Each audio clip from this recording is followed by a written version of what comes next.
তো আমরা যারা ভাগে কুরবানি দিচ্ছি 7 জন মিলে একটি গরু আপনারা নিঃসন্দেহে সানন্দ চিত্তে নিশ্চিন্তে কুরবানি দিতে পারেন। সহিহ হাদিসের আলোকে এটি সাব্যস্ত, এতে কোনো সমস্যা নেই ইনশাল্লাহ। তবে ভাগে কুরবানিতে কিংবা যৌথ কুরবানিতে কয়েকটি বিষয় আমাদেরকে খেয়াল রাখতে হবে। নাম্বার 1 হচ্ছে নিয়ত। আপনাদের ইন্টেনশনটা ক্লিয়ার হতে হবে।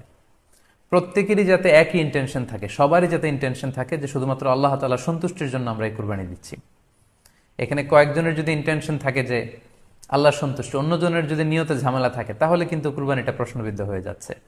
কারণ ইন্নামাল আমালু বিন্নিয়াত, ইয়ানি ইন্নামা সাওয়াবুল আমালি বিন্নিয়াত, সমস্ত কাজের প্রতিদান দেয়া হবে আপনার ইন্টেনশন বা নিয়তের উপর ভিত্তি করে।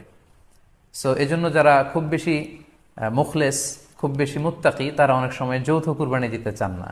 তাদের সামর্থ্য না থাকলে ছোট একটা ছাগল দিয়ে তারা একাকি কুরবানি দিতে চান। এটা safe, he want to be in the safer side. কারণ যৌথ কুরবানি দিতে দিতে যে কার মনে কি চিন্তা, কার মনে কি নিয়ত, আমরা কিন্তু কিছু জানি না।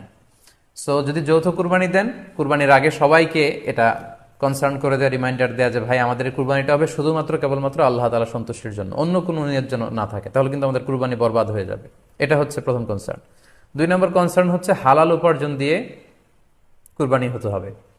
যৌথ কুরবানিতে কেউ কেউ যদি এমন থাকে যাদের উপার্জন হালাল না, সেই কুরবানি কিন্তু আল্লাহ তাআলার দরবারে কবুল হবে না।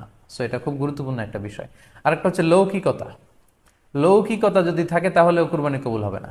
যৌথ কুরবানিতে কারো যদি এটা থাকে যে আমার গরুটা সবচেয়ে বড়, আমাদের গরুটা এলাকার সবচেয়ে বড় গরু, এবং সবাইকে বলে বেড়াচ্ছে যে এইবারের গরুটা সবচেয়ে বড় হয়েছে, আমার চেয়ে বড় গরু কেউ দিতে পারে না এই এলাকায়। তো এই জাতীয় যদি লৌকিকতা প্রবণতা কারোর মধ্যে থাকে, তাহলেও কিন্তু তার কুরবানি কবুল হবে না। সো যৌথ কুরবানি যদি আপনারা দিতে চান, এই বিষয়গুলো আমাদেরকে খেয়াল রাখতে হবে।